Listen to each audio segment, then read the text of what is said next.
تم نے کنچن بوری کا نام کیوں لیا تھا؟ ماسٹر کے جانے کے بعد میں نے پرساد کو گھورتے ہوئے پوچھا۔ تم بھی تو وہیں جانا چاہتے ہو باس، ہمارے اصل شکار تو وہاں پر ہی ہے۔ پرساد مسکرایا۔ اگر مہاراج یا ماسٹر کو شبہ ہو گیا نا کہ دارا اور کیم وغیرہ کنچن بوری میں ہے تو وہ ہمیں اس طرف جانے کی اجازت ہرگز نہیں دیں گے۔ تم لوگوں کا سونے کا ارادہ نہیں ہے کیا؟ جانکی نے گھڑی کی طرف دیکھتے ہوئے کہا۔ 1:30 بج رہا ہے، مجھے تو نیند آ رہی ہے۔ ہاں واقعی، اب سو جانا چاہیے، میں نے بھی اپنی جگہ سے اٹھتے ہوئے کہا۔ اب اگرچہ ہمارے لیے کوئی خطرہ نہیں تھا لیکن ہم پہرے داری کے نظام کو نظر انداز نہیں کر سکتے تھے۔ طے یہ ہوا کہ پرساد اور پاتھن صبح 5 بجے تک ڈیوٹی دیں گے اور اس کے بعد میں اور سکھدر جاگ جائیں گے۔ یہ طے ہوتے ہی ہم لوگ اٹھ کر اپنے کمروں میں چلے گئے۔ 3-4 دن اور گزر گئے۔ یوں تو حالات پرسکون تھے لیکن پیڈرو اب بھی سانڈ کی طرح بپھرا ہوا تھا۔ مجھے ماسٹر ہوچن سے اس کے بارے میں اطلاعات مل رہی تھی۔ سکھدر بھی باہر کے 1-2 چکر لگا لیتا تھا، وہ بھی اکثر دلچسپ خبریں لے کر آتا تھا۔ پیڈرو میری تلاش میں تھا، اس کے آدمی شکاری کتوں کی طرح پورے شہر میں میری بو سونگتے پھر رہے تھے۔ چوتھے روز پاتھم ایک دلچسپ خبر لے کر آیا کہ پولیس نے تھریسا کے قتل کے الزام میں اب باقاعدہ مقدمہ درج کر لیا تھا اور پیڈرو کو بھی ایک ملزم نامزد کر دیا گیا تھا۔ اس روز ہم پر حملہ کرنے والوں میں سے ایک آدمی زندہ بچ کر بھاگ نکلا تھا اور اب پولیس نے اسے اسی کیس میں گرفتار کر لیا تھا، جبکہ پیڈرو کے 2 آدمیوں کے قتل کے الزام میں نامعلوم افراد کے خلاف اور سامی کے قتل کے الزام میں بھی نامعلوم افراد کے خلاف مقدمہ درج کیا گیا تھا۔ پولیس نے ابھی تک پیڈرو پر ہاتھ نہیں ڈالا تھا۔ شہر میں ہونے والے ہنگاموں، توڑ پھوڑ اور قتل و غارت کے الزام میں بھی اگرچہ پیڈرو کے خلاف مقدمہ درج ہو چکا تھا، ان مقدمات میں بھی پیڈرو کے گروہ کے کئی لوگوں کو گرفتار کیا گیا، لیکن وہ سب چھوٹی مچھلیاں تھیں، جبکہ مگرمچھ پر ہاتھ ڈالنے کے سلسلے میں پولیس مصلحت سے کام لے رہی تھی۔ پیڈرو کوئی معمولی غنڈہ تو نہیں تھا، وہ زیر زمین دنیا کا بادشاہ تھا۔ جرائم پیشہ ہونے کے باوجود اس کے تعلقات بھی اوپر تک تھے اور اس پولیس کو فی الحال اس پر ہاتھ ڈالنے کے سلسلے میں ہچکچاہٹ کا سامنا تھا۔ دوسری طرف پیڈرو نے بھی یہ شور مچا رکھا تھا کہ اس نے سامی کے اغوا اور قتل کے حوالے سے پولیس کو میرا نام دیا تھا، مگر پولیس نے FIR میں میرا نام شامل کرنے کے بجائے نامعلوم افراد کے خلاف مقدمہ درج کیا تھا۔ اسی شام ماسٹر ہوچن سے فون پر بات ہوئی۔ اس کی باتوں سے انکشاف ہوا کہ مہاراج کی مہربانی سے کسی رپورٹ میں میرا نام نہیں آ سکا۔ اور ہاں، جس مقصد کے لیے میں نے تمہیں فون کیا ہے وہ یہ ہے کہ صبح تم لوگ کنچن بوری کے لیے روانہ ہو رہے ہو۔ صبح 6 بجے گاڑی تم لوگوں کو لینے کے لیے پہنچ جائے گی، جو تم لوگوں کو بس اسٹیشن پر پہنچا دے گی۔ میرے 2 آدمی عام مسافروں کے بھیس میں اس بس میں موجود ہوں گے جو ناکھن پاتھن تک تم لوگوں کے ساتھ جائیں گے۔ اگر انہوں نے کوئی گڑبڑ محسوس کی تو کنچن بوری تک چلے جائیں گے اور وہاں بھی تم لوگوں کے آس پاس ہی رہیں گے، اور اگر صورتحال معمول کے مطابق ہوئی تو وہ ناکھن پاتھن سے واپس آ جائیں گے۔ اس کے بعد اپنا خیال تم لوگ خود رکھو گے، سمجھ گیا ماسٹر؟ کنچن بوری بس اسٹیشن پر پرسی نام کا ایک آدمی تم لوگوں کے استقبال کے لیے موجود ہوگا۔ اس کی شناخت یہ ہے کہ اس کے دائیں رخسار پر انگوٹھے کے ناخن کے برابر سیاہ دھبا ہے۔ وہ میرا شاگرد ہے اور وہ تم لوگوں کی رہائش کا بندوبست بھی کرے گا، اور بھی کوئی ضرورت ہو تو تم لوگ بلا تکلف اس سے کہہ سکتے ہو۔ اوکے؟ ٹھیک 6 بجے گاڑی تمہارے دروازے پر پہنچ جائے گی۔ یس ماسٹر، میں نے کہا اور ماسٹر نے فون بند کر دیا۔ ماسٹر کے اس فون کے بعد ہم دیر تک پروگرام بناتے رہے۔ میں نے باتوں ہی باتوں میں یہ اندازہ لگا لیا تھا کہ نویتا ہمارے ساتھ نہیں جانا چاہتی تھی۔ اس کے بارے میں یہ طے ہوا کہ اسے صبح وارڈ ٹریمنڈ بھیج دیا جائے گا یا میں خود ماسٹر ہوچن سے بات کر لوں گا، وہ اسے چند روز کے لیے چیانگ رائے بھجوا دے گا۔ سکھدر کو ہم ساتھ نہیں لے جانا چاہتے تھے، اس لیے اسے بتا دیا گیا کہ وہ صبح مہاراج کے پاس واپس چلا جائے۔ میرا تو خیال تھا کہ پاتھم کو بھی ساتھ نہ لے جایا جائے، لیکن وہ ہمارے ساتھ جانے پر بضد تھا۔ تھائی اور جانکی رات کے کھانے سے فارغ ہوتے ہی روانگی کی تیاری کرنے لگی۔ اس مرتبہ کوئی افراتفری نہیں تھی، خاصا وقت تھا۔ وہ اطمینان سے اپنی چیزیں پیک کرتی رہی۔ بعض چیزیں الماریوں میں مقفل کر دی گئی جو ہم ساتھ نہیں لے جا سکتے تھے، ان میں سامی کے محافظوں سے چھینی ہوئی رائفلیں بھی شامل تھیں۔ ہم رات کو تقریباً 2 بجے تک جاگتے رہے تھے، لیکن صبح 5 بجے تھائی نہ صرف خود اٹھ گئی بلکہ اس نے ہم سب کو بھی جگا دیا اور خود کچن میں گھس کر ناشتہ تیار کرنے لگی۔ 5:45 بجے کے قریب میں نے ماسٹر ہوچن سے فون پر بات کرتے ہوئے اسے نویتا کے بارے میں بتا دیا کہ اسے آج یا کل چیانگ رائے بھجوا دیا جائے۔ ٹھیک 6 بجے وہی سیاہ وین آ گئی جو اس سے پہلے بھی کئی مرتبہ ہمارے استعمال میں آ چکی تھی۔ جانکی نے احتیاط سے بنگلے کے تمام دروازے لاک کر دیے اور ہم وین میں سوار ہو گئے۔ وین میں وہی 2 گن مین بھی بیٹھے تھے جو لانچ میں قیام کے دوران ہمارے ساتھ تھے۔ ان میں سے ایک نے ایئر کنڈیشن بس کے ٹکٹ ہمارے حوالے کیے۔ بس پر سیٹیں کل ہی بک کروا لی گئی تھی۔ سکھدر اور نویتا کے ٹکٹ بھی تھے جو میں نے اسے واپس کر دیے۔ صبح 6:45 بجے بس روانہ ہونے والی تھی۔ ہم روانگی سے صرف 5 منٹ پہلے وہاں پہنچے تھے اور پھر ٹھیک 6:45 بجے بس حرکت میں آ گئی۔ روانگی سے پہلے میں نے نوبیتا کی طرف دیکھا، اس کے چہرے پر اداسی تھی، شاید اسے ہمارے ساتھ نہ جانے کا افسوس ہو رہا تھا۔ بس شہر کے مضافاتی علاقوں سے نکل کر شمال مغرب کی طرف جانے والی ہائی وے 323 پر آ گئی۔ 4 لین کی یہ کشادہ ہائی وے بہت شاندار تھی۔ ہائی وے کے دونوں طرف تاحد نگاہ سبزہ ہی سبزہ دکھائی دے رہا تھا۔ دھان کے کھیت تھے۔ سڑک کے قریب کھیتوں میں کئی جگہوں پر تنکوں کی چوڑے چھجے والی ٹوپیاں پہنے کسان کام کرتے نظر آ رہے تھے۔ ان میں مرد بھی تھے اور عورتیں بھی۔ کنچن بوری بینکاک سے 129 کلومیٹر کے فاصلے پر برما کی سرحد پر واقع ہے۔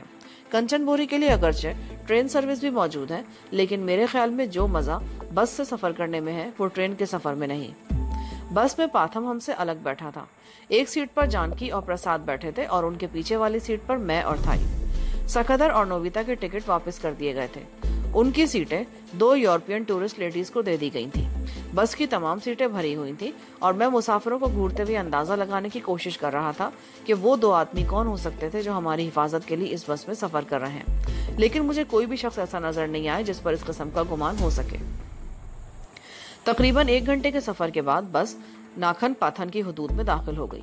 یہ شہر زیادہ بڑا نہیں تھا۔ صاف ستھری کشادہ سڑکیں، خوبصورت عمارتیں۔ اس وقت صبح کے 8 بج رہے تھے۔ سڑکوں پر رونق نظر آ رہی تھی۔ بازار پوری طرح کھل چکے تھے۔ ہر طرف زندگی روا دوا دکھائی دے رہی تھی۔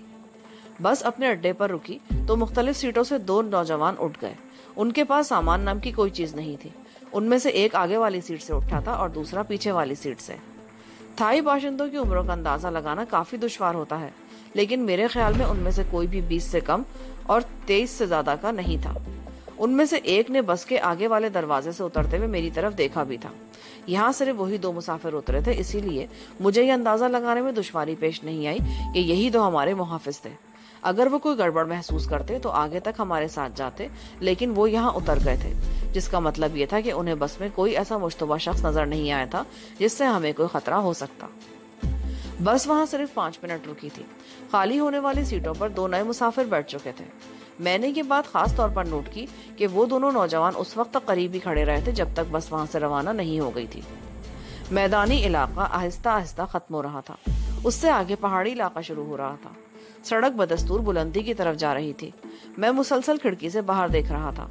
مجھے سرسبز پہاڑی مناظر بہت اچھے لگ رہے تھے، اور حقیقت یہ ہے کہ میں سفر سے پوری طرح لطف اندوز ہو رہا تھا۔ پہلی مرتبہ اس طرح آزادی سے سفر کرنے کا موقع ملا تھا، اور میں بار بار اپنے ساتھ بیٹھی ہوئی تھائی کو بھی اطراف میں پھیلے ہوئے خوبصورت قدرتی مناظر کی طرف متوجہ کر رہا تھا۔ مجھے خوش دیکھ کر تھائی بھی خوش ہو رہی تھی۔ بس اب پہاڑوں کے بیچ میں بل کھاتی ہوئی سڑک پر سفر کر رہی تھی۔ جگہ جگہ خطرناک موڑ تھے۔ بعض موڑ تو اتنے خطرناک تھے کہ ڈرائیور کی ذرا سی غفلت مسافروں کی اندوناک موت کا باعث بن سکتی تھی۔ کنچن بوری واقعی خوبصورت شہر تھا۔ چاروں طرف سبزہ اور پھول، تازہ اور خوشگوار ہوا سے فضا مہک رہی تھی۔ شہر کی مختلف سڑکوں سے گزرتی ہوئی بس 10:15 بجے کے قریب ٹرمینل پر رکی تو مسافر سیٹیں چھوڑنے لگے۔ ہم اپنی سیٹوں پر بیٹھے رہے۔ تمام مسافروں کے اترنے کے بعد ہی ہم نے اپنی سیٹیں چھوڑی تھی۔ بس سے اترتے ہی میں نے پرسی نامی ایک آدمی کو پہچان لیا۔ اگر ماسٹر ہوچن اس کے بارے میں اتنی تفصیل سے نہ بھی بتاتا تو بھی میں اسے پہچان لیتا۔ میں بینکاک میں مہاراج کے جمنیزیم میں اسے دیکھ چکا تھا۔ اس کے دائیں رخسار پر انگوٹھے کے ناخن کے برابر سیاہ قدرتی دھبا تھا، اور یہ سیاہ دھبا ہی اس کی سب سے بڑی شناخت تھا۔ مجھے دیکھتے ہی وہ میری طرف بڑھا اور سب سے پہلے اس نے مجھے بو کیا۔ جواب میں نے بھی اسے بو کیا، اور پھر ہم نے بڑی گرمجوشی سے ایک دوسرے سے ہاتھ ملایا۔ اس نے تھائی، جانکی اور پرساد سے بھی ہاتھ ملایا۔ پاتھم دور ہی رہا تھا۔ دراصل ہمارا پہلے سے یہ منصوبہ تھا کہ پاتھم ہم سے الگ اور دور رہے گا۔ ایسا ہم نے احتیاطاً کیا تھا تاکہ اگر ہم سب کسی مصیبت میں پھنس جائیں تو وہ الگ رہ کر ہماری مدد کر سکے۔ بس ٹرمینل کے باہر پبلک پارکنگ ایریا میں پرسی کی اسٹیشن وین موجود تھی۔ وین میں بیٹھتے ہوئے میں نے مڑ کر دیکھا۔ پاتھم ایک ٹک ٹک میں بیٹھ رہا تھا۔ کنچن بوری سیاحت کا مرکز اور بڑا خوبصورت شہر ہے۔ پرسی اسٹیشن ویگن چلاتے ہوئے ہمیں اس شہر کے بارے میں بھی بتا رہا تھا۔ یہ خوبصورت شہر 11 M4 یعنی ڈسٹرکٹ میں تقسیم ہے، جس میں سے 5 M4 حسین قدرتی مناظر اور تاریخی اہمیت کے حوالے سے سیاحوں کی توجہ کا مرکز تھے۔ اسٹیشن ویگن M4 موانگ کنچن بوری کے علاقے میں درختوں میں ڈھکے ہوئے ایک خوبصورت کاٹیج کے سامنے رک گئی۔ میں نیچے اتر کر ادھر ادھر دیکھنے لگا۔ تھوڑے تھوڑے فاصلے پر 3-4 کاٹیج اور تھے۔